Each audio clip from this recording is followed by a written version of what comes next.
नमस्कार. आज आपण Newton's inverse square law of gravitation ही संकल्पना पाहत आहोत.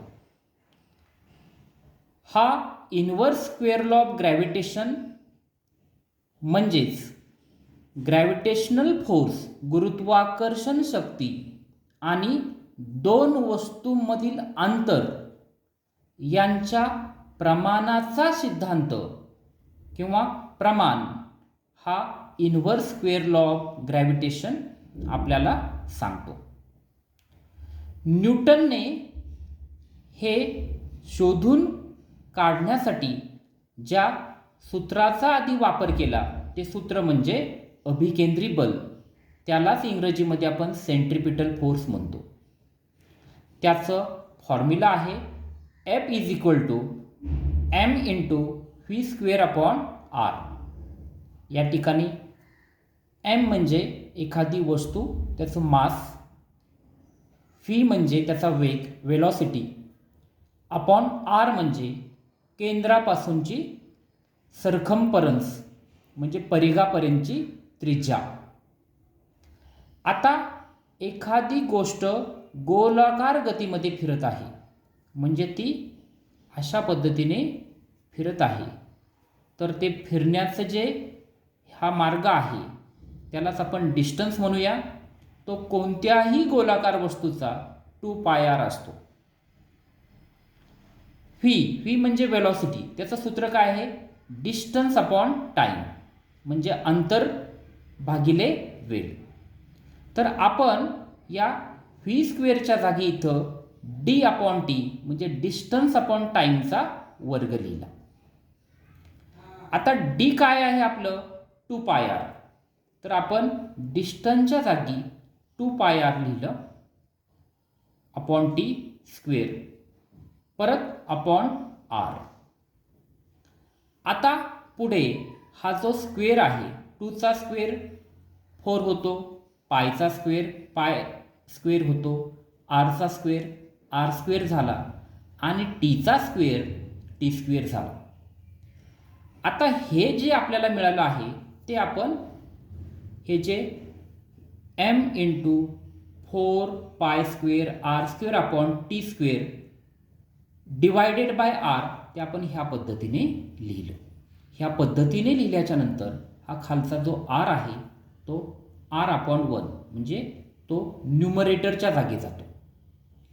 आता यामध्ये आपल्याला डिवाइड ही जी क्रिया करायची आहे ती करताना आपण नेहमी हे डिवाइडचं साईन बदलतो. ते मल्टिप्लिकेशन केल्याच्या नंतर हा त्या ठिकाणी हा जो 1 आहे तो न्यूमरेटरच्या जागी जातो आणि जो r आहे तो डिनॉमिनेटरच्या जागी आला. ह्या rला ह्या r² मधील एक r कमी झाला. त्याच्यानंतर आपल्याला जे सूत्र मिळालं ते आहे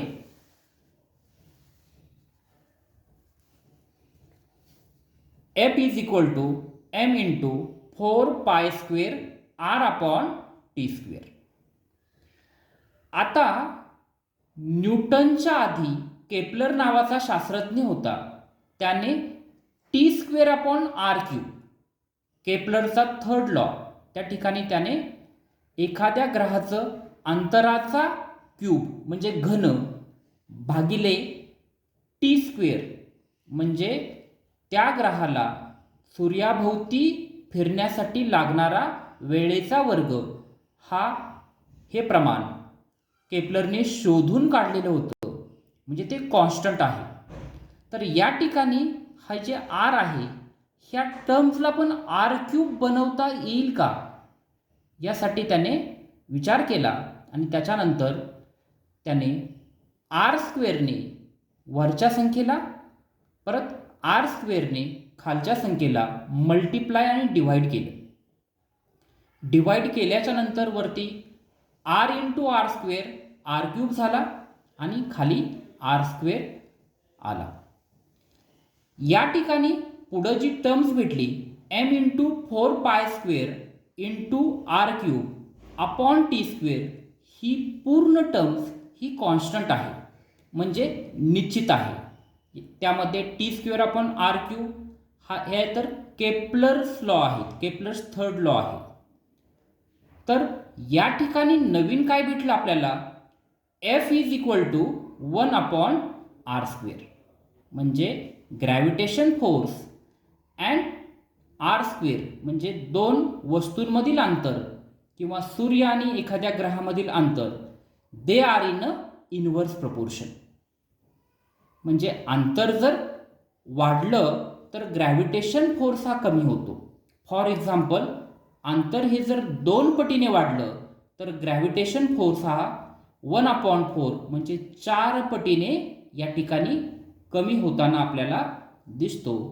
हा न्यूटनने शोधलेला डिस्टन्स अँड ग्रॅव्हिटेशन फोर्स यांच्यातील संबंध आपण inverse square law of gravitation या माध्यमातून समजून घेतलेला आहे. Thank you so much.